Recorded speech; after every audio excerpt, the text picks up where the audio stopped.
Dans cette vidéo, on va voir l'électricité statique.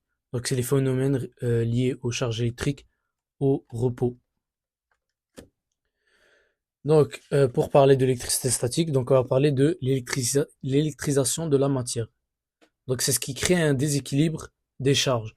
Donc, soit il y aura un gain d'électrons,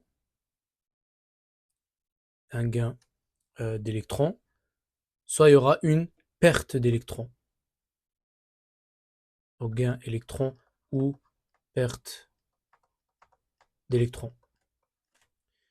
Donc, il y a trois façons euh, que cette électrisation-là de la matière va se passer. Donc la première façon, c'est par frottement. Donc quand on va venir frotter deux corps neutres l'un à l'autre, par frottement, il va se créer un déséquilibre des charges. Donc il y aura un qui sera chargé positivement et l'autre qui sera chargé négativement. Donc ça va créer un déséquilibre. Ensuite, on a la par conduction. Donc par conduction, c'est quand on a un contact entre un objet neutre et un objet qui est déjà chargé. Et ben naturellement, l'objet chargé euh, va transmettre de ses charges à l'objet neutre et ça va créer un déséquilibre. Et finalement, on a par induction. Donc c'est sans contact direct, mais c'est sans contact direct et ça va créer un déséquilibre.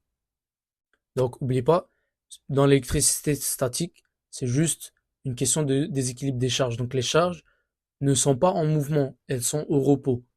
Donc c'est juste par frottement, par conduction et par induction qu'on peut justement créer un déséquilibre des charges. Maintenant, la loi de Coulomb, c'est une notion STE. Donc c'est une formule que vous allez beaucoup utiliser pour trouver la force électrique. Donc n'oubliez pas, la force électrique, n'importe quelle force, c'est en Newton. Donc N est égal à K fois Q1 fois Q2 divisé par R au carré. Donc on va voir un par un. Le K, c'est une constante. Donc c'est ce qu'on appelle la constante de Coulomb. Donc c'est toujours le même nombre.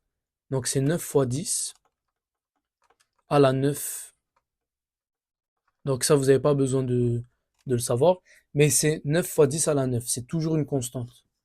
Le Q1 et le Q2. Donc Q1, c'est la charge de la première particule. Et Q2, c'est la charge de la deuxième particule. Mais faites attention, c'est en Coulomb. Ok?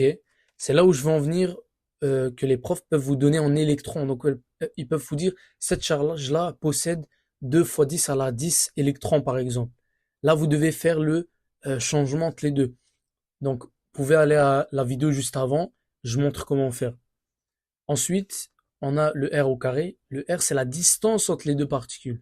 Donc, si on a une particule positive et une particule négative, la distance entre les deux, ici, c'est combien? Et ça, c'est en mètres.